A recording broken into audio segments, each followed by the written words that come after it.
Okay, so in all honesty, I'm recording this after my, whatever I just read, the, how to have a good idea. But I'm going to put this first in the playlist because, I want to say that these next two are just really cool things, that aren't particularly relevant to, that I noticed, to sort of this channel's, main point or main focus, but just some cool things about the mind. And so this is something I had never thought about and had no idea about. Okay.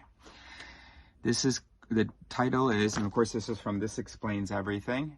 It relates to the mind. It's called Time Perspective Theory by Philip Zimbardo, who's huge. It was he who did the Stanford prison experiment, right? Yes. Professor Emeritus of Psychology at Stanford University, author of The Lucifer Effect, Understanding How Good People Turn Evil. I am here to tell you that the most powerful influence on our every decision that can lead to significant action outcomes is something most of us are totally unaware of, and yet is the most obvious psychological concept imaginable. I'm talking about our sense of psychological time. More specifically, how our decisions are framed by the time zones we have learned to prefer and tend to overuse. We all live in multiple time zones, learned from childhood, shaped by education, culture, social class, and experiences with economic and family stability or instability. Most of us develop a biased temporal orientation that favors one time frame over others, becoming excessively oriented to past, present, or future.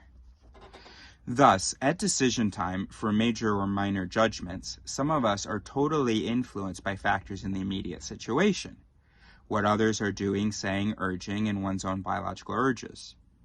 Others, facing the same decision matrix, ignore all those present qualities, focusing instead on the past. The similarities between current and prior settings, remembering what was done and its effects. A third set of decision makers ignores the present and the past and focuses primarily on the future consequences of current actions, calculating cost versus gains. To complicate matters, there are subdomains in each of these primary time zones. Some past-oriented people tend to focus on negatives in their earlier experiences, regret, failure, abuse, trauma, while others are primarily past positive, focusing instead on the good old days, nostalgia, gratitude, and successes. There are two ways to be present-oriented.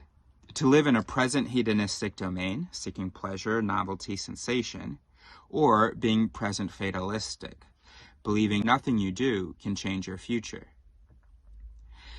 Future-oriented people are goal setters who plan strategies which tend to be successful, but another future focus is on the transcendental future. Life begins after death of the mortal body.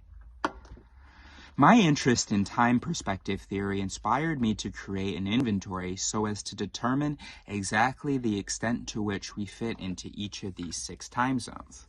The Zimbardo Time Perspective Inventory, or ZTPI, correlates scores on these time dimensions with a host of other psychological traits and behaviors. We have demonstrated that time perspective has a major effect in a vast domain of human nature. In fact, some of the relationships uncovered reveal correlation coefficients much greater than any seen in traditional personality assessments.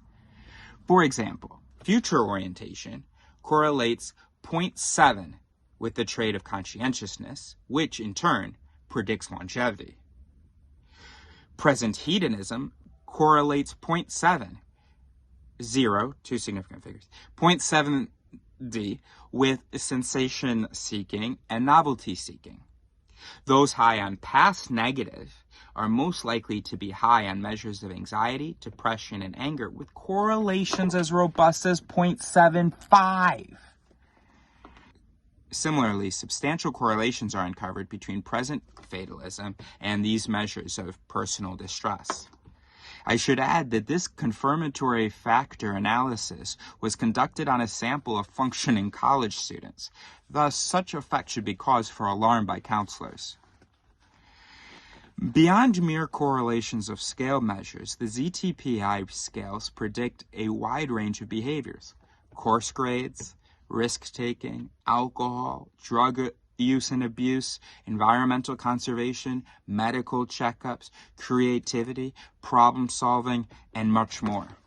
Finally, one of the most surprising discoveries is the application of time perspective theory to time therapy in curing PTSD in veterans, sexually abused women, or people suffering from motor vehicle fatality experiences.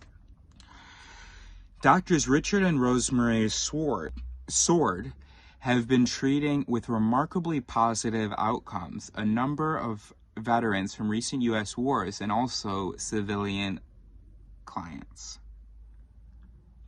The core of the treatment replaces the past negative and present fatalistic bias time zones common to those suffering from PTSD with a balanced time perspective that highlights the critical role of the hope-filled future, adds some selected present hedonism, and introduces memories of a past positive nature. In a sample of 30 PTSD vets of varying ages and ethnicities treated with time perspective therapy for relatively few sessions compared to traditional cognitive behavioral therapies, dramatic positive changes were found for all PTSD standard assessments, as well as in life-changing social and professional relationships. It is rewarding to see many of our veterans who have continued to suffer for decades from their combat-related severe traumas discover a new life rich with opportunities, friends, family, fun, and work by being exposed to the simple, elegant reframing of their mental orientation. So that's just a really cool thing. That's just a really cool thing.